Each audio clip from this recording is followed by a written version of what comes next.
ನಮಸ್ಕಾರ. 20ನೇ ಶತಮಾನದ ನವೋದಯ ಕಾವ್ಯ ಸಾಹಿತ್ಯದ ಕಾಲ ಕನ್ನಡ ಸಾಹಿತ್ಯದ ಚರಿತ್ರೆಯಲ್ಲಿ ಒಂದು ಪ್ರಮುಖ ಘಟ್ಟ ಎಂದು ಪರಿಗಣಿಸಲಾಗುತ್ತದೆ. ಈ ಕಾಲದ ಸಾಹಿತ್ಯ ಪ್ರಕಾರಗಳು ರೊಮ್ಯಾಂಟಿಕ್ ಇಂಗ್ಲಿಷ್ ಕಾವ್ಯ ಮತ್ತು ಗ್ರೀಕ್ ರುದ್ರ ನಾಟಕಗಳಿಂದ ಪ್ರಭಾವಗೊಂಡಿದ್ದವು. ಈ ಕಾಲದಲ್ಲಿ BM ಶ್ರೀ, ಕುವೆಂಪು, ಬೇಂದ್ರೆ, ಶಿವರಾಮ ಕಾರಂತರು ಮೊದಲಾದ ಶ್ರೇಷ್ಠ ಲೇಖಕರನ್ನು ಕಂಡೆವು.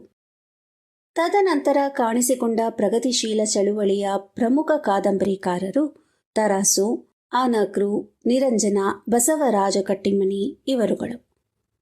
ತರಾಸು ಈ ಎಲ್ಲ ಲೇಖಕರಿಗಿಂತ ಹೆಚ್ಚು ಜನಪ್ರಿಯತೆಯನ್ನು ಪಡೆಯಲು ಇವರ ಅನೇಕ ಕಾದಂಬರಿಗಳು ಚಿತ್ರವಾಗಿಯೂ ಯಶಸ್ಸನ್ನು ಸಾಧಿಸಿದ್ದು.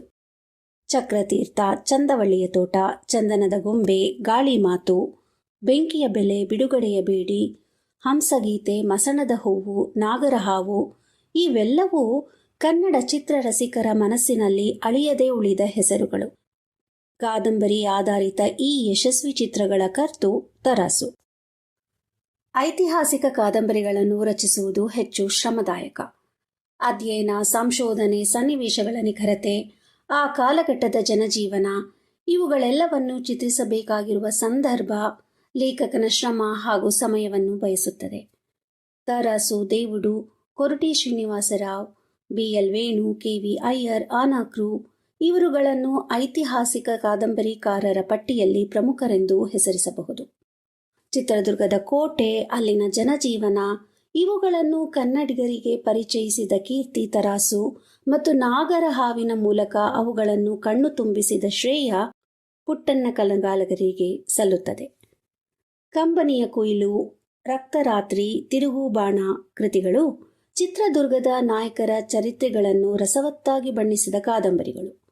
ಹೊಸಹಗಲು, ವಿಜಯೋತ್ಸವ, ರಾಜ್ಯದಾಹ, ಕಸ್ತೂರಿ ಕಂಕಣ, ದುರ್ಗಾಸ್ತಮಾನ ಇವು ಚಿತ್ರದುರ್ಗದ ಪಾಳೆಗಾರರನ್ನು ಕುರಿತು ತರಾಸು ರಚಿಸಿದ ಇನ್ನಿತರ ಕಾದಂಬರಿಗಳು.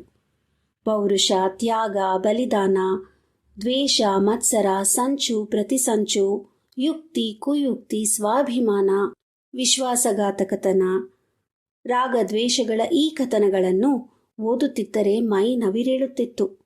ಚಿತ್ರದುರ್ಗದ ಇತಿಹಾಸ ಮತ್ತು ಸಂಸ್ಕೃತಿಯನ್ನು ಉಳಿಸುವ ಕಥನಗಳಿವು.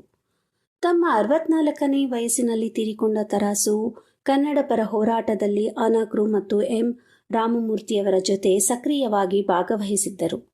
ಅಮೋಘ ವರ್ಷ ನೃಪತುಂಗನ ಕುರಿತಾದ ನೃಪತುಂಗ, ಶ್ರವಣಬೆಳಗೊಳದ ಇತಿಹಾಸ ಹಾಗೂ ಚಾವುಂಡರಾಯರ ಕುರಿತಾದ ಶಿಲ್ಪಶ್ರೀ ಮುಂತಾದ 60ಕ್ಕೂ ಹೆಚ್ಚು ಕೃತಿಗಳನ್ನು ರಚಿಸಿದ್ದಾರೆ.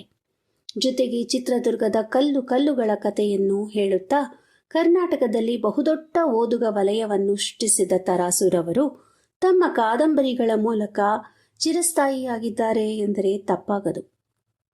2024ರ ಹೊಸ ವರ್ಷ ನಮ್ಮ ಕನ್ನಡ ಪುಸ್ತಕ ಪರಿಚಯದ 5ನೆಯ ಮಾಲಿಕೆಯ ಪ್ರಾರಂಭ ತರಾಸುರವರ ಚಿತ್ರದುರ್ಗದ ಸರಣಿಯೊಂದಿಗೆ ಪ್ರಾರಂಭಿಸೋಣ ಬನ್ನಿ. ಧನ್ಯವಾದಗಳು.